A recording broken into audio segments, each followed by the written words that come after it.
When I was a kid, my mom cooked food for us.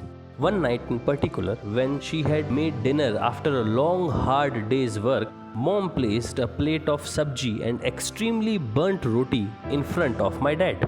Dad just ate his roti and asked me how was my day at school. Later that night, I went to dad and I asked him if he really liked his roti burnt.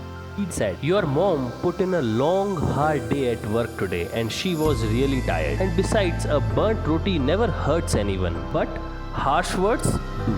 You know, son, life is full of imperfect things and imperfect people. I am not the best and I am hardly good at anything. I forget birthday and anniversary just like everyone else. What I have learned over the years is accept each other's fault and choose to celebrate relationship. Love the people who treat you right and have compassion for the ones who don't. Enjoy life now.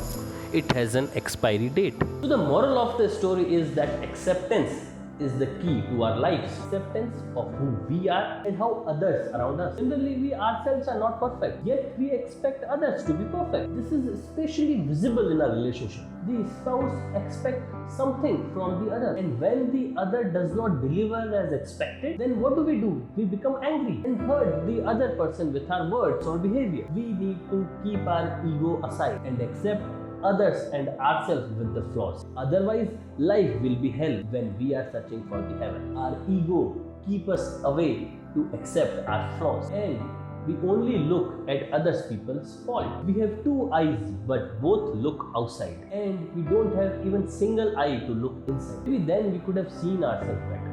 It's always others' fault. This ideology is breaking most of the marriages. We just need to understand each other more. And instead of criticizing, accept others with the flaws, as he or she has accepted you with your flaws.